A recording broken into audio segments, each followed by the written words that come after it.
For 2 decades, women have been told that hormone replacement therapy, which is the number one thing for relieving perimenopause, menopause symptoms, is dangerous. It was called the black box. It was actually put on the product. And this week, the FDA says they're going to remove the black box warning on all estrogen products, which includes estrogen and progesterone products combined. So everybody in the media is celebrating. Every doctor is like, this is a win for women's health. We finally got our voice. But is it? Is it the win that we think it is? Is there a reason we should celebrate?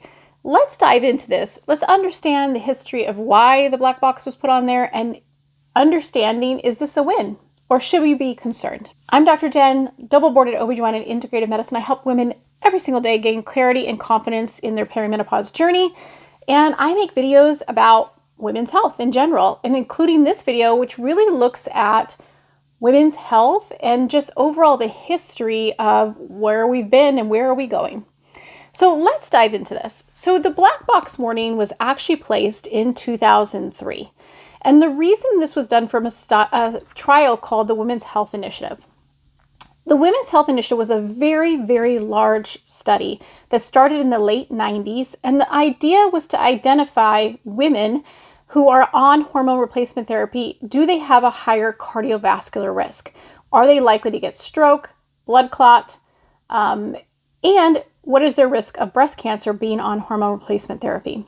This trial, Women's Health Initiative, was actually with a large number of women, over 12,000. In fact, the study was so incredibly expansive, it cost tons and tons of money back then. It really can't even be reproduced now because the amount of money and time it took would not be reproducible now. Most pharma companies don't want to spend that time. So when this study came out, the results, it was actually stopped prematurely, because they were noticing that there was a higher breast cancer risk and there was higher rates of blood clots and stroke. So they stopped the trial prematurely. And then from then on in 2003, the FDA put a black box warning on every single product that contained estradiol or estrogen. Remember, there are 3 types of estrogen. And when I say estrogen, I mean both synthetic and bioidentical. So anything that contained a synthetic or bioidentical estrogen had a black box warning. And in this black box warning, and here's a picture of it, you can actually see it says that your risk of blood clot increases, your risk of breast cancer increases, your risk of stroke increases. So what has happened over the 20 years is that both physicians who prescribe hormone replacement therapy and patients who are doing their own research have stopped taking hormone replacement therapy, or they're not filling the prescription at Walgreens because they're concerned about this black box warning. And over the 20 years that we have been looking at this particular study, and there have been other studies since then, but nothing as extensive with the same amount of patients and nothing that specifically looks at those particular factors. So when you look at the Women's Health Initiative, here are some of the things that came up over the 20-something years that it has now been out there. I do want to remind you that at the time, the study was actually released in the public before it was ever released to physicians. We got an email that basically said, here's the findings of the study. You might want to consider stop prescribing hormone replacement therapy. And so the media really kind of took with this story and ran, and that's where the fear came from and why people are now celebrating the win of taking the black box warning. The biggest reason is because women's advocates, physicians, and people who are non-physicians see it as a win because now patients aren't having fear mongering related to estrogen products. But let's dive into this a little further, because I think there's something that we need to look at that I think is going to maybe change your mind.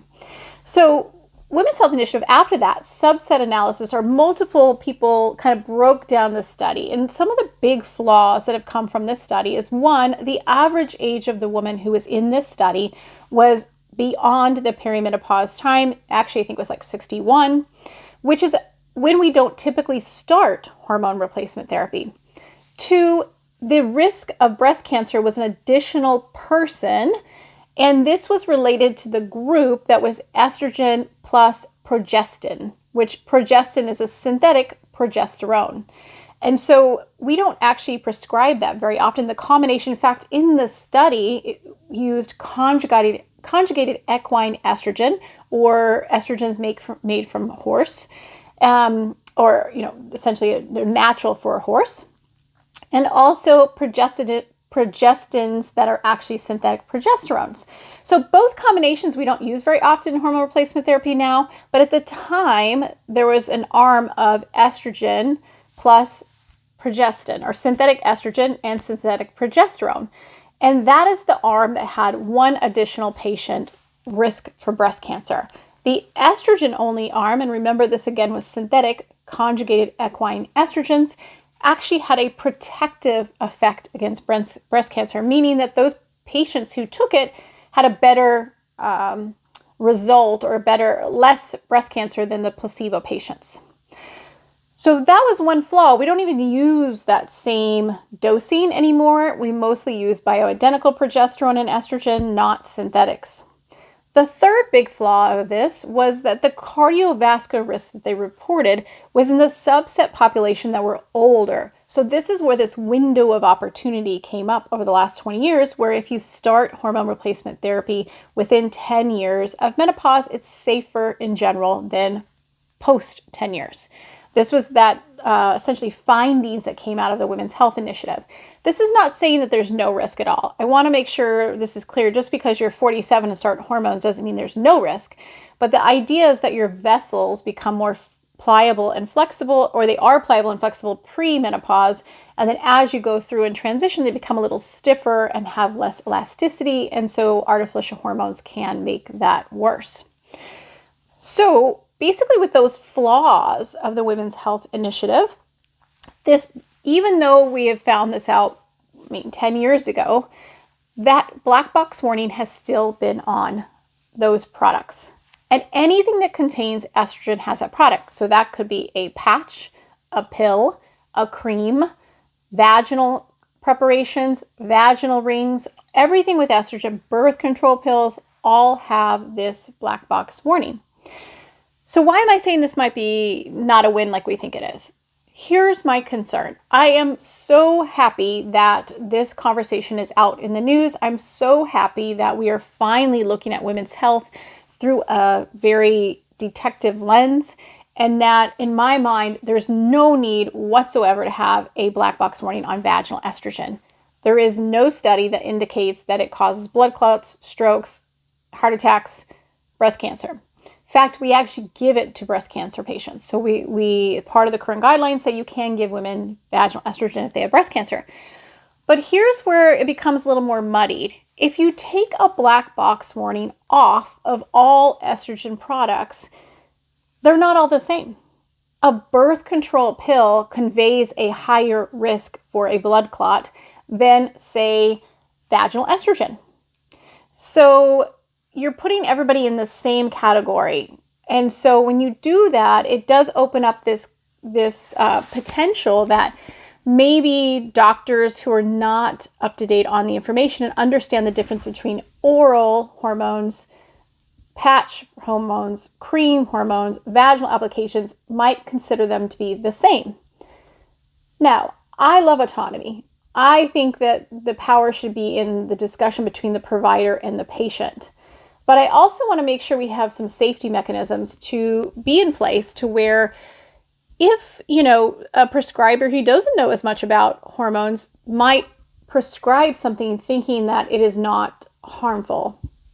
And so I'm just putting this out as a conversation to see what are your thoughts about this FDA black box warning? Is this a good thing for women's health? Or is this potentially kind of swinging the pendulum the other way? So allowing full freedom and full access, but maybe not having any sort of common sense behind that.